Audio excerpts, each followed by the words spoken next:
Hi, I'm Doug Pepperdine. We're here with Pat MacDonald. We're going to be doing an introduction to drone racing. We're going to show you some of the drones, the course, and get into some of the technical aspects. What's drone racing all about, Pat? You get a little microcopter. They have a little camera on it that broadcasts back real time, usually to a pair of goggles, and you literally fly a set course like we've got here. We have like trees for obstacles to go between and loops to fly through. So you fly as if you're sitting in the aircraft. Well, let's go have a look at your machine.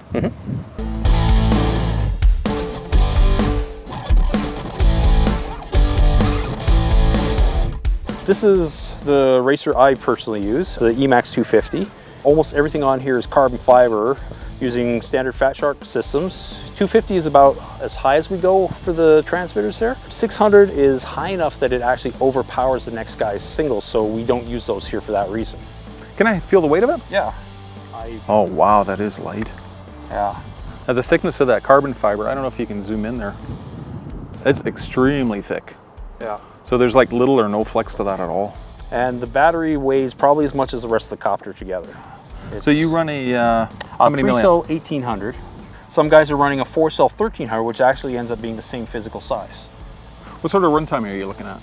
If you're just sitting there in a dead hover, you can squeeze 10 minutes out of it. The way we're flying, I have my timer set at 4 minutes and I land with battery life to spare. I could probably get 5 or 6 minutes. The carbon fiber propellers, how often do you break them? I have yet to break one. If you actually look over there, you can see we've got a pole full of all the props people break here. Something about the carbon fiber props, these ones, they're super rigid compared to the other ones we've got there.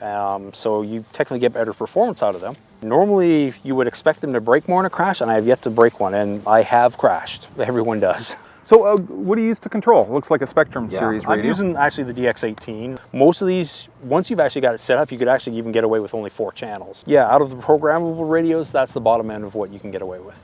Now, talking about goggles, like these are made by Fat Shark. Yep. What do you recommend for somebody? Well, it depends on which ones you want. I mean, there's a range of them depending on quality. Some of them have the receiver built into them. Some of them you plug in just a video cable onto the side and then you go out to an external receiver. Some of them also, like this one, have what's known as head tracking in there, where should you have a camera mounted on there on a servo, when you turn the goggles, the camera matches your movements. This one also even has a memory card slot here where you can actually record your flight. Oh, that's wonderful. Thank you, Pat. Yeah. Let's check out some flying.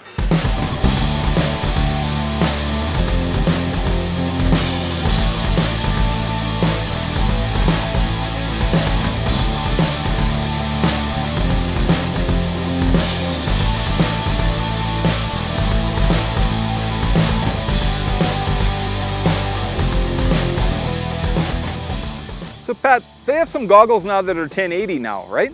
Nope, nobody has one yet. No. The Oculus Rifts are supposed to, but they still have not come out yet. So the best you can get are these, which are the 800 by 600, same as the Zeiss Cinemizers. Yeah. Apparently Zeiss has a new one out, but I'm not sure what their specs are. You could use them for all sorts of things once they're up to 1080p. Yeah, like, because it's got an HDMI input there. I can just plug in whatever. Pat, you were saying before that these are flying with very little assistance. Like there's gyroscopes obviously, but you don't have GPS. Here, if I push left and let go, you can see it's still going left. It doesn't auto level. Now, if you were to push the stick fully forward, would it rotate right into the ground? Oh yeah, this thing will do complete flips easy. I get a little altitude here.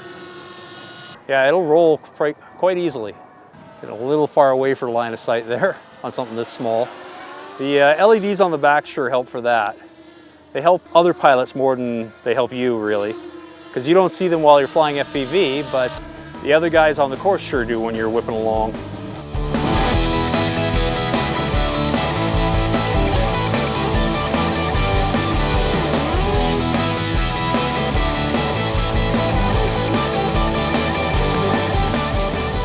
Patrick, what kind of range do you get off of FPV? Well, it depends on which system you're using. Some of the smallest systems are 10 milliwatts.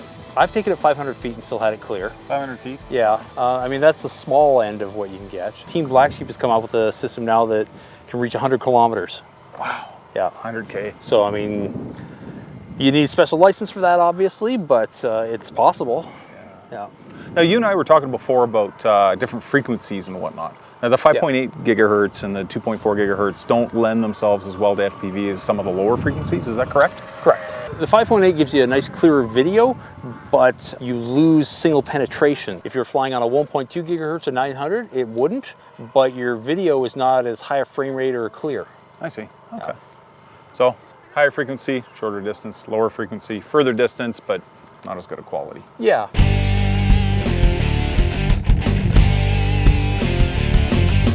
Well, Pat had a little mishap, but you know, even though he didn't break a blade, we're still going to sacrifice one to the pole of shame. All right, so that was a look at FPV drone racing here. Yeah, watch out for a future episode in Collingwood where we're going to check out some more racing action right here on RCTV. TV. Thanks for watching.